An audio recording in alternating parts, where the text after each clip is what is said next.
Hello everyone, this is Navanita. Now we are going to study the topic from motion and time. So that is identifying uniform motion and non-uniform motion. Already in the previous video we learned that what are uniform motion and non-uniform motion. We know when an object covers equal distance in equal intervals of time, that is known as uniform motion. And when an object covers unequal distance in equal intervals of time, that is known as non-uniform motion. So here identify uniform and non-uniform motion among the following examples and mark uniform as U and non-uniform as NU. So here the questions are given. First one, movement of hands of a clock. We know in the hands of clock, the movement is unit by unit. There the momentum is, right? So the motion of the hands of a clock is equal distance in equal intervals of time.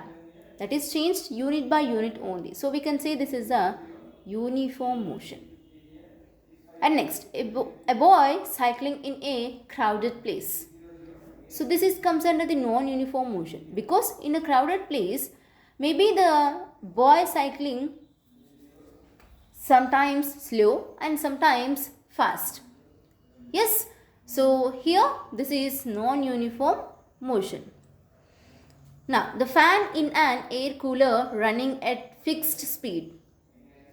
So here this is uniform motion. Okay, and next one. Here, a train entering into a railway station. Here, a train entering into a railway station is non-uniform motion, right? And a kite in the air, this is also non-uniform motion. And rotation of the earth, this is uniform motion. So we missed one question here, movement of housefly. Here the movement of housefly is also non-uniform motion, right? So this is non-uniform motion and this is uniform motion. Okay, so here some are uniform motion and some are in non-uniform motion. So which are in non-uniform motion? So those objects covers unequal distance in equal intervals of time, and which are in uniform motion covers equal distance in equal intervals of time. Now observe the types of motion. So when we discuss about motion, it is important to be aware that there exist different types of motion and each type is depend on a particular situation. So let us consider the following examples. So here in this pictures given some examples. Here the picture 1, a car traveling along a straight road, right? So it is traveling in a straight line path. And motion of blades of a ceiling fan. So observe the motion of the blades of a ceiling fan. And motion of needle in a running swing machine. So here this is the motion of needle on a running swing machine. And motion of pendulum in an old wall clock. So here, considering the direction of motion, what differences do you notice in the above examples? So here the motion in the above examples are different in terms of direction of motion. So here car is moving, right? Car is moving in same direction along a straight line. And here blades of ceiling fan rotate about a fixed line in a circular path. And needle of swing machine moves up and down about a fixed point. And pendulum of the wall clock oscillates to and fro about a fixed point. Now here, based on the path taken by the bodies in motion, we classify motion of bodies as translatory motion, rotatory motion and oscillatory motion. So the first one here, translatory motion. So observe these figures carefully here. In the figure 14, they are given some points A and B. And in this figure 14, the bus is at point A. Right? Observe this figure 15. So in this also points A and B are here. In this figure, the bus is at the point of B. Now, here the bus moves from point A to B in a certain interval of time. Here, do all the parts of bus like wheels, headlights, windows, etc. move along from point A to B?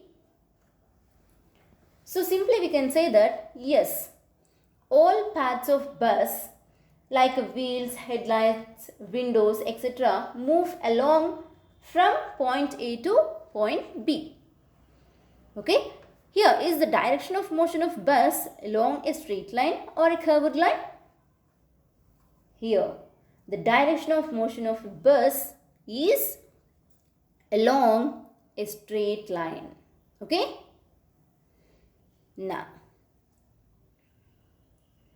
here, can you give some more examples of motion in which all points of moving body in the same direction as that of the body? So, here, if all parts of a moving body move in the direction of motion, so then the motion is said to be translatory motion. Okay, so here, observing the path of the motion. So observe the following table and state the paths of motion for each case by putting right mark in the relevant column.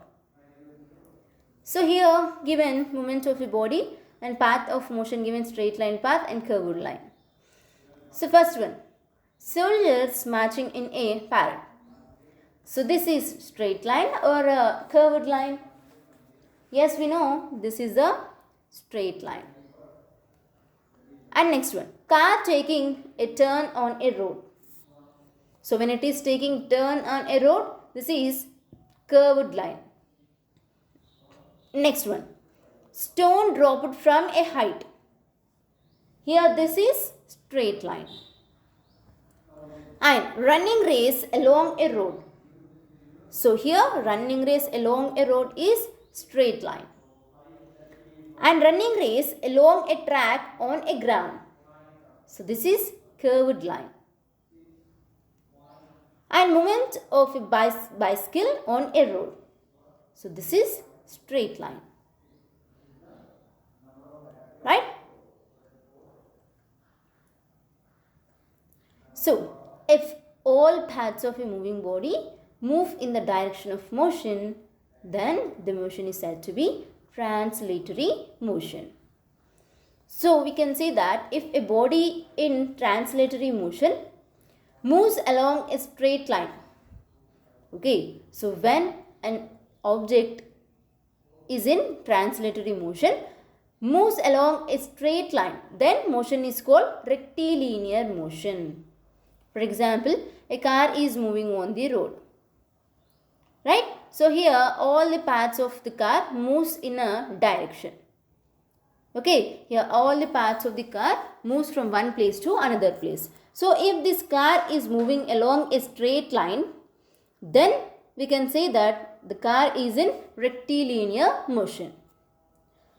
If the car travel along a curved path, okay, so this type of motion is known as curvilinear motion. Okay, if a body in translatory motion moves along a curved path, then the motion is called curvilinear motion.